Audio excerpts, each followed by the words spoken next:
Hey everybody, welcome to Professional Editors Podcast, episode 109. This is part 3 of 3 with my discussion with Lichen and Craig on working with editors. Once again, Karen Conlon is off, but she will be back with us next week. So here we go with the final part of our working with editors, and again with my fellow editor, Lichen Craig.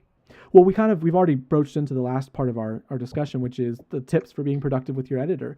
And We so, burst. We yes, burst. Yes, we're the so good. we are. The thing that obviously that you need to do is you need to set very clear terms. I mean, most editors, I believe, have a contract that they will put together that outlines and dictates what they do, what they don't do, and those kind of things. I don't know, like, and what do you have that experience as well? Do you? I don't. Okay. I'm not that formal. I don't have a contract. We talk up front about kind of payment terms and how Hmm. we're going to do that, and we'll talk about how kind of my working process and their working process, and it's pretty informal. And But so you're setting far the I've terms. You're explaining what you yes, do and how it works. exactly, Okay. exactly. And so far that's been pretty good working that way. Maybe I'll change it eventually, but yeah, it's kind of a different editors will use a different process. Some will give you some will fax you a contract and Hmm. have you go through Hmm. and sign it. It's just different ways of doing it. I like to, because I'm dyslexic and because, sometimes when you hear things, I don't always hear what I think I hear. I like to, for my own sake, set down my terms and my things. It's not so much an ironclad contract. It's more of, hey, this is, clearly as possibly stating what it is that I'm going to do for you and when I'm Oh going to do it and yeah, how I'm going to do it. yeah. So I think And that I I do lean do on that that. because of my own sort of Yeah. auditory issues. And I do that too. I have a written form that I give people before they choose to hire me. It's not Mm-hmm. anything, I wouldn't call it a contract because it's nothing they have to sign, but it's something that spells out very specifically what I'm doing as an editor and what I'm looking at. Yeah. And I Well, think that's good for both of us. during that process, one of the things that is very, very important that you guys talk about together is the style guide that you're going to be using. Now, most of the time, I want to say 99% of the time, but I can't be completely certain on that. But most of the time, the Chicago Manual of Style and a novel are going to just work so well together. Um, Yeah, and the other one that's common is the Greg reference mhm, manual. That's mhm. Gregg, Greg. And either one of those are pretty common working with uh, nonfiction, with novels and things like that. And they're also both of them I've seen used for nonfiction books, like again history books and things like that. But when if we're talking novels, those are the two you're going to be running into. But please do talk to the editor and find out what style guide they're using and make sure that Yes. you're comfortable with it. And this can kind of be an indication as to what their own sort of editorial process is. Like we said, most of the time, if they're using something other than Chicago or Greg, when it comes to the novel editing, that's a discussion that you'll want to have. Ask them why, ask them what the reasons are, and make sure that you're comfortable with those reasons. I think that you'll have heard me say many times that there are no rules, and this is true, but there are conventions and styles. And if you're going to hire an editor to help you meet a certain set of conventions or styles, then it's probably a good idea to make sure that you know and you clearly set down what conventions and styles are going to be used. It can get very hairy if you're pulling from 5 different style guides over which convention to Yes. use. And some of them are exclusive. Some of them are very mutually exclusive, such as AP and Yes. Chicago at times. Some of them, Yes. some of them dovetail very nicely, but it's just this kind of thing where, in one of the terms that you want to set out is which style guide are you going to adhere to, or which one are you going to reject. But try not to use multiple style guides at the same time because I think everyone's head might burst. Yes. And even Chicago and Greg are mutually exclusive at times. I mean, it's and we're not talking about, major grammatical rules. We're talking about some of the subtleties of using language they might disagree with each other on. So it's good to kind of be on the same And it page. is it is okay to reject part of the style guide. I mean, the Chicago Manual of Style sort of assumes that at some point in time you're going to disagree with them and have sort of a house style apply. But it's important to know what you're rejecting rather than trying Right. to fend between 5 or 6 different ideas at the same time. Yes. And make sure if you're using, if you are working with a publishing house, and I say this because I think I've run into this issue. if you're working with a publishing house and they have assigned you one of their staff editors, make sure that editor understands different style guides and is using one that the house agrees with, not one that, they used, 6 months ago in a college class, and so they think that's what they And should be most of the using. houses are going to tell you not only what style guide they use, but what their house styles are. I know that Yeah. there was one romance publisher that I was researching which said that you may not use any epithets. Now, here's the interesting part: is that they were using the formal definition of epithet. So, for instance, if you have a Oh, character who is a pool boy, you could not refer to him as pool boy. You had to refer to him by his character name. interesting. Then that was a house style. So oftentimes, even before you submit your manuscript, there are resources on the website or available by query to find out what their house style issues are. And in fact, there's Nightblade magazine actually rejects their manuscripts purely based on the presence of an indent, because they're an online publisher. They use internet styling, which is no indent, clear line space between paragraphs. So if you don't format your manuscript properly when you submit it to them, they actually reject it out of hand for failing to Yeah. meet their house style. And that's true of a lot of publishing Hmm. houses. And Hmm. before you submit a manuscript, make sure you understand their format. So even if you are And submitting to a house, you actually may want to hire a proofreader or a line editor to help you with adhering to house style issues, so that yes, you get the best chance of your work getting seen in a positive light. yeah, Now, yeah, dovetailing to the point that you were making about making sure that you ask what style your editor that you've been assigned to is using, it is okay, and I'm going to say this word lightly, to fire your editor. If you're working with a yes, house, they have other editors, and that editor has a supervisor. If there really is a problem, take the time to have an adult conversation about it. And if you can't work it out with the editor, then you can talk to the boss and hopefully get assigned to a different editor. Everybody is in this to make money at that level. And then even independently, most of us are in it to at least, maybe recoup some of the costs, or at the very least make the best work that we possibly can. So if it's not working, if the relationship is not working, then, it's time to move on and find a different relationship, and that's perfectly okay. You don't have to stick with someone simply because you started working with them or because they edited your first book. yeah. That's a really good point. And even in a publishing house, they all have a supervisor.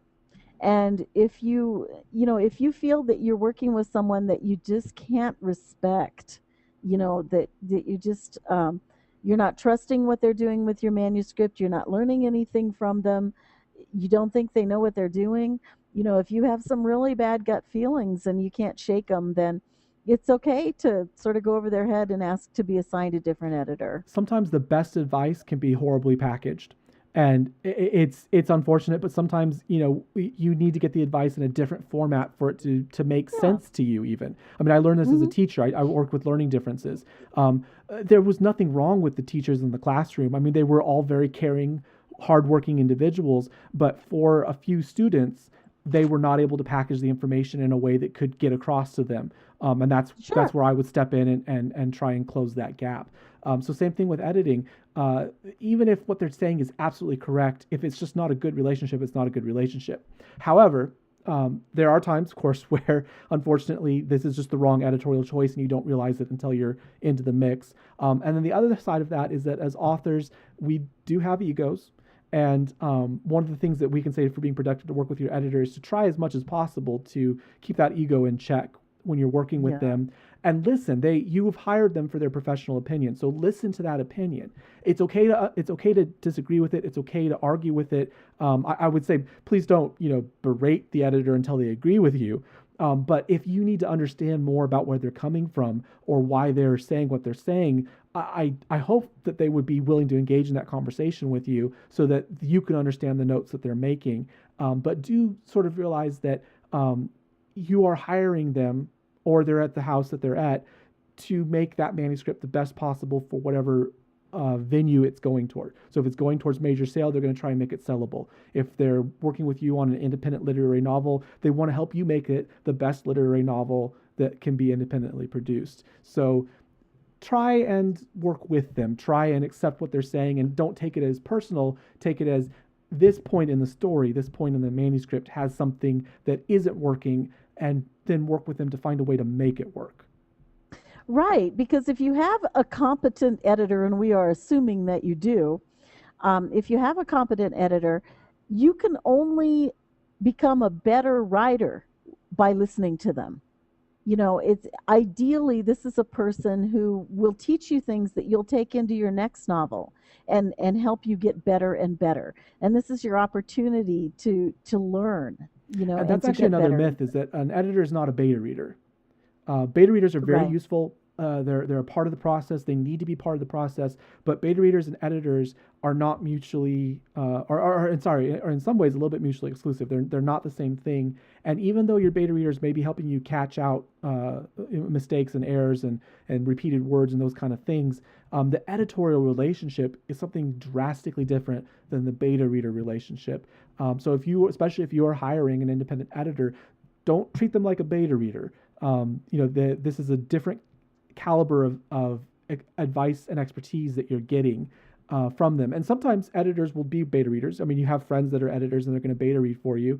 The same is true of that. You don't expect them to be your editor simply because they're doing a beta read for you. There's definitely a place for both. If you have a beta reader system, that's great, but don't think that that's going to take the place of a competent editor at Yes. some point. Yes, exactly. And maybe we should be elementary and explain to people what a beta reader is. But most writers will keep a stable of people whom they trust to just read through their novel and give them an overall opinion of it, and an honest opinion. And beta readers are invaluable because if your novel really isn't making sense and isn't touching people, you'll find out at that level when the beta readers look at it. The beta reader is going But to tell you the experience the reader is having, and that is an invaluable good. piece of information to Yes. have. Yes. But the editor is going to go much more in depth. At that point, you're assuming that you do have something that appeals to readers.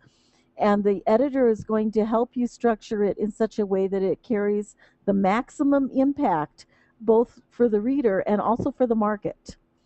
And so it's a much more in-depth relationship and process that you'll have with an editor. So as David said, and it's so important, don't think that you can pass your novel through some friends and beta readers and there you've had it edited. That's not what an editor does, and you have not had it edited. So a good editor will help you prepare it for the market, whether you're going to market it independently or whether you're going to send it on to a publishing house. What an editor is doing is helping you prepare it to be the best condition it can be to go on to that next process. I think that the final note that I would leave everyone with is that this is a professional relationship. You are working with a professional who, as Lycan has said, is looking at a whole bunch of things at a very minute and macro level at the same time. So enter into it with the idea that it is a professional relationship, and I think that you're going to get a lot out of it. Lycan, are there any other tips for being productive with your editor that you can think of, either from your experience as an editor or your experience with editors? The only thing I was thinking about, David, is you and I earlier before the podcast were talking about sort of the state of the industry right now. Mm-hmm. And maybe it's worth mentioning to people just to sort of put that seed in their minds that the publishing industry, if you don't know, is going through a lot of huge changes right now. And They are really it's a struggling to really find a new exciting. model. Yes, and it's a very exciting time to be involved both as an editor and as a writer because there are so many doors opening to writers that weren't open even 20 years ago. Um, One of those doors is the ability to publish a novel yourself, where a writer has never been able to do that before. But it's a time when things are changing, and it's a time when money is tight in publishing houses. And David and I were talking about the fact that it used to be that when you submitted a novel to a publishing house, you'd go through 3 or 4 different editors, all doing something different with your manuscript. And it was really a full package process. And nowadays, I don't know about you, David, but I've been kind of disappointed by some of the novels I see come out of publishing houses that are just full of errors. Well, I think that we were And talking about the root cause of that, and is that there was an yeah, apprenticeship model. So you would get your English degree, you would run over to New York, and you would get hired on the ground floor, and over the course of your career, you would learn from people who had been doing it for 30 and 40 years, and who not only knew how to twist the language and the page and to get it so that it was beautiful to look at and beautiful to read, but also knew how to work with an author to inspire creativity and to yeah. really hone everything down. I think, weren't you telling me about Raymond Chandler's editor? No, it wasn't me. It Oh, it was wasn't someone you. Oh else. my gosh. Well, there's basically, from what I hear, the Raymond Chandler had a great editor who helped him to pick out his style from within the weeds sometimes. So Oh, the voice, wow. the consistency, the power that is Raymond Chandler's work was a co-creative project between Raymond Chandler putting that manuscript together and his editor helping him weed out all of the little niggly bits that don't belong, and so that the result, of this, apprenticeship system at publishers was that you had these people who were just amazingly talented at helping that author to actually emerge, Find yeah, find a from unique voice. emerge from the Yeah. words to have this unique voice. So Yeah. yeah, no, that's Wow. something. Unfortunately, now there you get one or two passes, and they don't have the time, they don't have the money. There's just no support for the ability to have someone who has been working for you for 40 years and who's risen up the ranks. You just Yeah. sort of have to rely upon a couple people, and I don't know. I don't fault the editors. I think I fault the system Yeah. more. It's I not fault fair to the them to system. expect them to do everything without any apprenticeship, without any experience and training. Yeah, yeah, you're right. So now you'll get someone who has graduated from college a few years earlier and knows basic rules of grammar. And as we were talking earlier, will go through a manuscript and make corrections without a deeper understanding of how those corrections might end up hurting the manuscript. One point I wanted to make, and that kind of goes with that, is that when you're writing a novel, we're talking about style manuals and rules and this and that, and there are basic rules and a basic foundation upon which any work of writing is built. But that being said, when you start writing fiction, and we're talking about writers' voices and writers' styles, I think that one thing an editor really needs to be able to do and needs to be able to display to an author is an ability to appreciate that author's voice and furthermore to preserve it as they work. Mm-hmm, mm-hmm. There are too many, especially green editors, I think, that kind of like to sort of tweak the manuscript to reflect their own voice.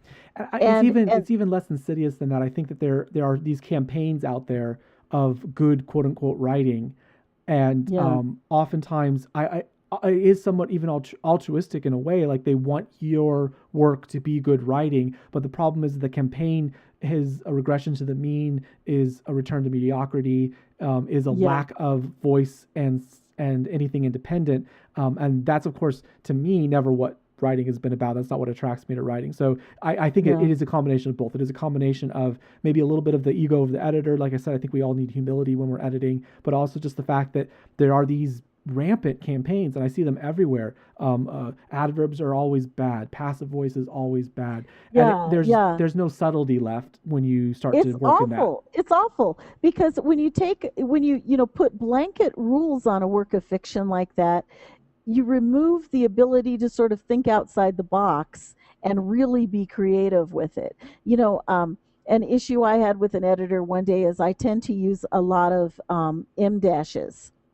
And I do that because I want the sentence to read a certain way, and I want it to read like a train of thought and a stream of consciousness within a protagonist's mind. And I worked with an editor that kept putting periods in place of my dashes. and, and I said to her, stop that, because she was really changing the flow and Mm-hmm. changing the Mm-hmm. voice and, Mm-hmm. and therefore changing the meaning. And she didn't have the experience, God bless her, to have the understanding of literature to appreciate what she was really changing and what I was trying to accomplish as a writer. And I think that's kind of our whole point here is that when you are going to work with your editor, when you're going to make this relationship and get it into place, try to learn as much about them and their style and their process and their abilities as about their degree. I mean, there's more to this than degrees. There's more to this than resumes. I mean, it's sort of, this is you and you're taking your book and setting it up with a partner, almost on a date. You want to make sure that there's chemistry. You want to make sure that this is a good person to sort of give your baby over to. And Right. as you move forward in the process, it's also okay to have adult conversations. It's a relationship. Go back and forth. Like it, I want to thank Yeah. you so very much for being our special guest host for today. Oh, David, this was great, and I think it's great information to be able to pass this on to new writers, especially. And I'm really grateful to be part of this for you and to have this opportunity to contribute. So thank you. No problems. And if you would like to hear more from Lycan, right now it's text based, although maybe we're kind of going to convince her to do some podcasting soon. But she has a Fireside with Lycan Craig. So Lycan, how do we get over to Fireside? Where do we find that? Um, Fireside is at the GLBT bookshelf, and their website is www.glbtbookshelf.com, and Fireside is easy to find there. You can also find me at my own blog, and you can find information on the blog about my editing services, actually. And that is likeandcraig.blogspot, blogspot, blogspot.com. And we're actually going to put Lycan onto the professional editors page on Google Plus, so you'll always be able to find her information there. And please do check out Fireside. It's got some great discussions of writing with authors and with non-authors, with other creative individuals. So it's definitely worth a check. Yeah, different people. I've talked to writers, and we're doing some photographers and some filmmakers, and so it's fun. All right. Well, Karen will be back with us very shortly. Thanks again to Lycan. And if you need to look us up, always find us on Google Plus on the Professional Editors page. We're also on YouTube. And this next week, hopefully, we'll be in the major podcast directories.